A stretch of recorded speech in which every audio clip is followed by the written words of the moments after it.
કેમ છો વાલાઓ? તો આજે આપણા ડૉક્ટર સાહેબ આવ્યા છે સંજયભાઈ, અને આજે આપણી ગાય પ્રેગ્નન્ટ છે કે નથી તે તપાસ કરવા માટે આવેલા, અને પીડી કીટ લઈને આવ્યા છે.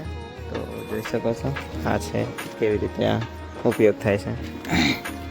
બોલો. પ્રેગ્નેન્ટ હોય તો સી ને ટી ગાડા લીટા હોય છે, અને બીનો ઝાંખો થોડો લીટો હોય છે, અને ઓપનમાં હોય છે સી ગાડો હોય છે, બી ને ટી ઝાંખા હોય છે. ઓપનમાં જોઈ શકો છો તમે. આ મિત્રો, આપણા ડૉક્ટર સાહેબનું એવું કહેવું છે કે પ્રેગ્નન્ટ હોય ત્યારે સી અને ટી એકદમ લીટા હોય છે, અને બીનો થોડો ઝાંખો હોય છે, અને બીજા કોઈ 1-2 લીટા હોય ત્યારે તે પ્રેગ્નન્ટ હોઈ શકતું નથી. તો આ તપાસવા માટે આપણે આ પીડી કીટ જે હોય છે, તો આપણા ડૉક્ટર સાહેબનો પણ સંપર્ક કરજો તમારે તપાસવું હોય ત્યારે.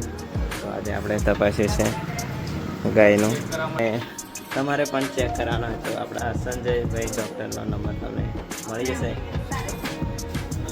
આ પીડી કીટ છે. પીડી કીટમાં બ્લડિંગ અને સેમ્પલ લેવાનું હોય છે. 3 ટીપા બ્લડના લેવાના છે, કેમિકલના 3 ટીપા પાડવાના છે.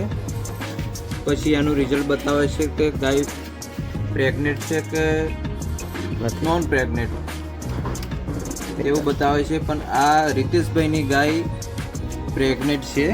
એનું રિઝલ્ટ જોઈ શકો છો તમે. ગાયનું આપણે પ્રેગ્નન્સી ચેક કરી છે, અને એ છે પ્રેગ્નેન્ટ. તો મિત્રો, તમારે ચેક કરાવવું હોય તો આપણા સંજયભાઈ ડૉક્ટરનો કોન્ટેક કરો, અને આ કીટ મંગાવીને તમે પણ જાણી શકો છો. અને એ લગભગ મહિના પછી જ જાણી શકાય કે, અને રિઝલ્ટ તમને 5-1 મિનિટમાં મળી જાય છે.